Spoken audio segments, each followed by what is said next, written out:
Hello, this is Lori Michelle, the Moshiach, with my morning chat with Hashem. The new year, 5782, the harsh reality, and the silver lining. I'm going to explain to you prophecy that Hashem gave me last week that I didn't post about, that he asked me to save for today and post about it. And I'm calling it a morning chat because that's what we do. We chat every morning. We discuss everything every morning. And he wanted me to call it my morning chat with him. So I hope you'll watch till the end because this is real. I'm not a liar. I'm not a faker. And I'm not crazy. I'm the Messiah. And I don't want to be that, but that's what I am. And I don't think I'm the Mashiach, by the way. I know it. And you don't want to be the Mashiach. The minute you want to be the Mashiach, you're not the Mashiach. The minute you think you're the Mashiach, you're not the Mashiach. True. It's him that makes me this. And he says, you need what I'm about to tell you. And if you listen, it's good for you. I hope you do.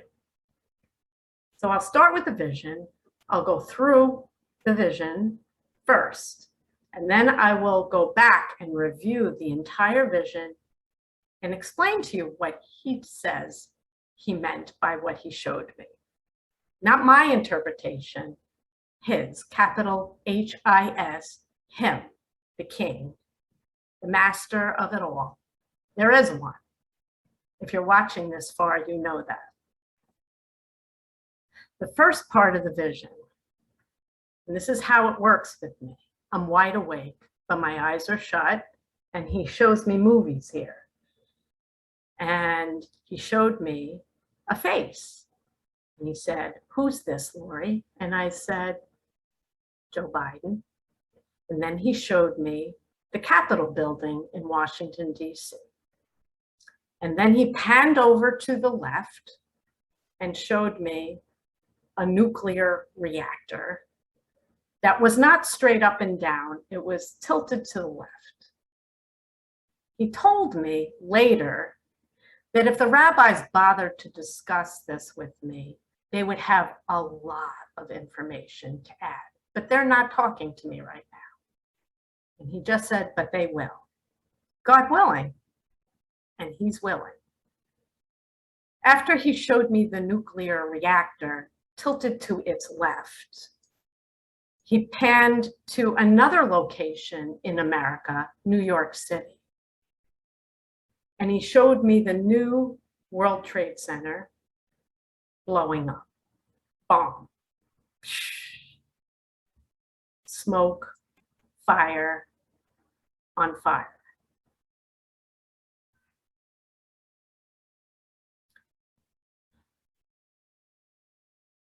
After the World Trade Center vision, I was suddenly in a hospital room. And in the hospital room, the walls were physical, the bed was physical, but the tubes and the patient and the caregiver, the medical person who was working in the room by the patient, were see-through. And the tubes and all the equipment was transparent. It looked like plastic, shiny plastic. And as I watched, the medical worker, the nurse, the doctor, whoever was in the room with the patient was up to no good. The nurse or doctor, whoever it was in the room, was sabotaging the health of that patient and killing the patient. And then it was over. So what does that all mean? I said, why did you show me all this? Can you explain this to me? You might think that you could explain all that.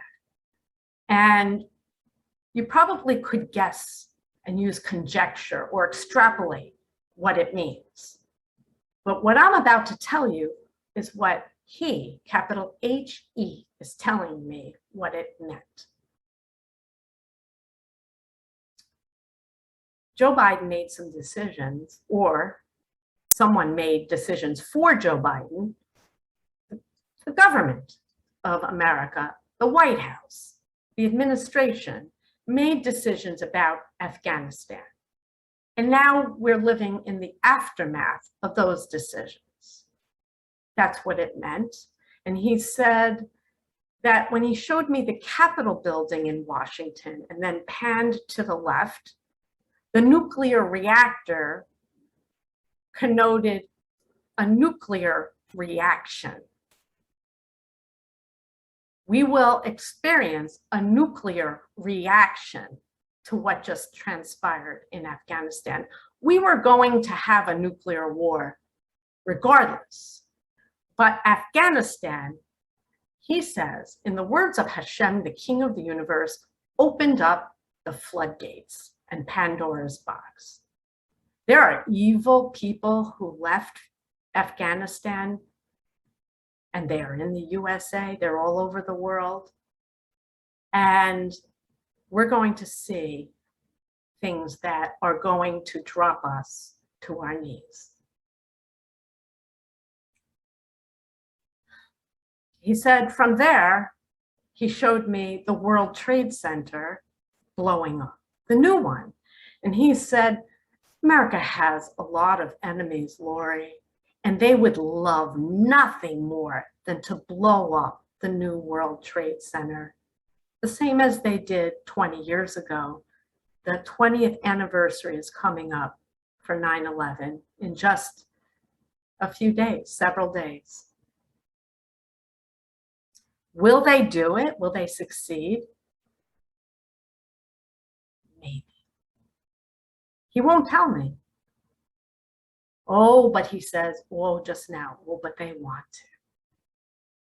And he just said yes. So I'm not telling you anything that you probably can't guess or extrapolate, right? But this is coming from the King of the universe. So I'm warning you, this is what we're heading toward right now. Shemitah, the new year that's about to begin tomorrow evening, the new Jewish New Year is about to begin.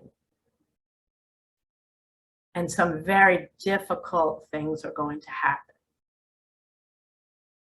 And he says they must. So this is the harsh reality.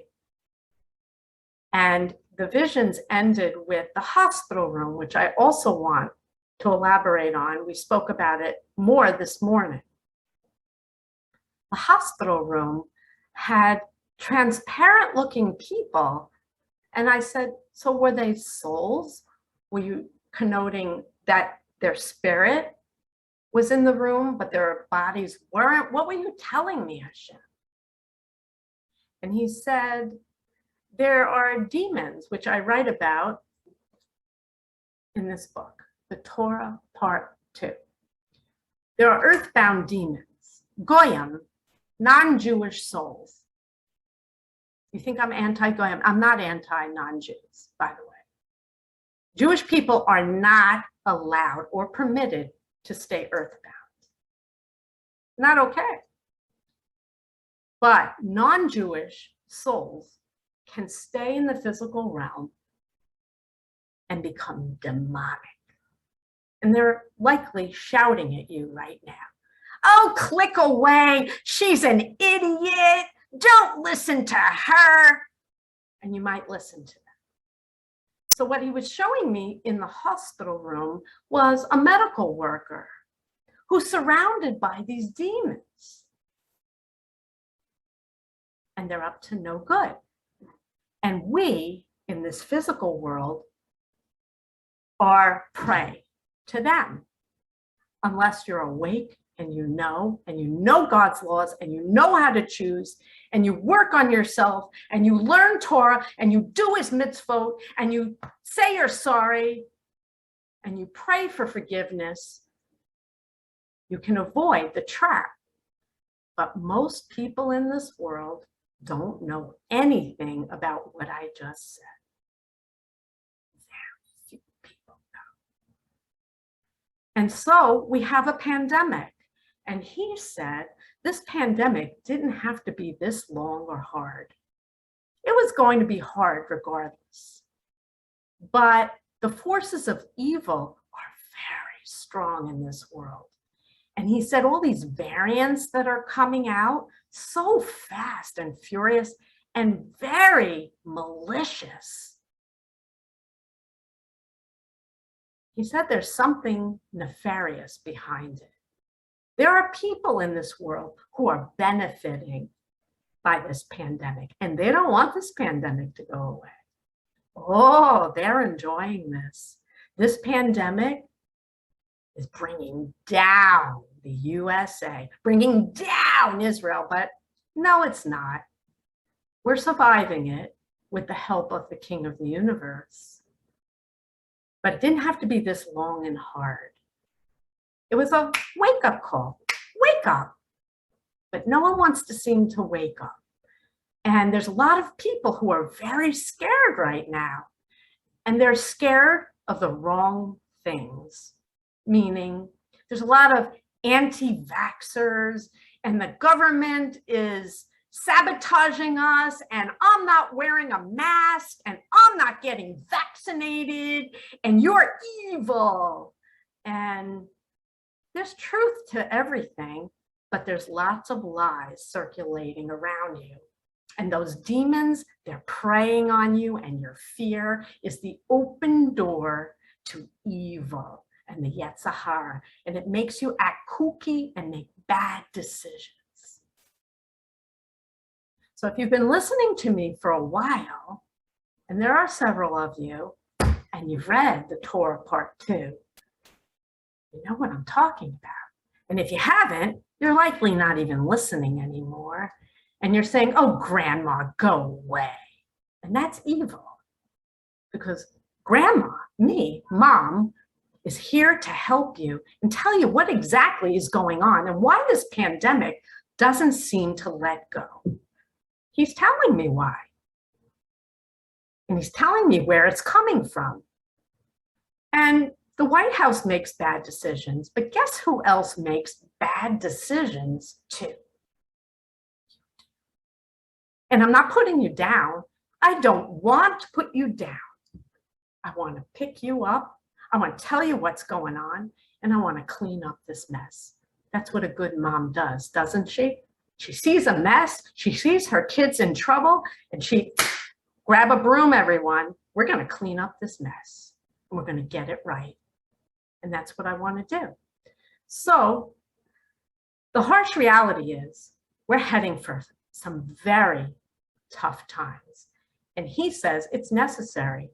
You need to be sucker punched, and all that hot air needs to come out of you. You need to drop to your knees and come to Mom, because Mom knows what's wrong, and Mom wants to help you get it right. The silver lining is when enough of you finally wake up and understand, I don't want to do this. I must. I don't think I'm the Moshiach. I know I'm the Moshiach. And all I want to do is teach what's wrong. And I need the rabbis, and I need you. If you know things that are in the Bible, I don't read the books. And there's your clue. You're the ones who are going to get all your books together, read what I'm saying in my book, read about or listen to what I'm saying online, and source it. And you're going to drop your jaw, like many of you already have, and you're going to know, I couldn't make this up. I don't make it up. I didn't make those visions up. They're from him. And he said, you're going to wake up. That's the silver lining. When you wake up, it's going to hurt really badly. You're probably going to have diarrhea and vomit and be sick to your stomach that you are so mean and nasty to me. And you know what I have to say about that? Get in line. Mean and nasty is something I've dealt with my entire life. And I want to remove the mean and nasty because I know something you don't know. You're not really mean and nasty. You come from, whoa, you come from pure love. And you're surrounded by demonic forces that are baiting you and telling you, click away, don't listen to her. And that's stupid. And stupid comes from evil. So how are we going to heal the world? What's the silver lining? We're going to come together. We're going to run for the people we love. We're going to do charity. And through love, education, and charity, we're going to remove the demons and heal the world. God bless you. Shana Tova, a good year, tough year, but please Hashem, He's willing, I'm willing, and when things get really tough, come looking for me. I'll be here, God willing. He says, I will. Peace on earth in our time. God bless you.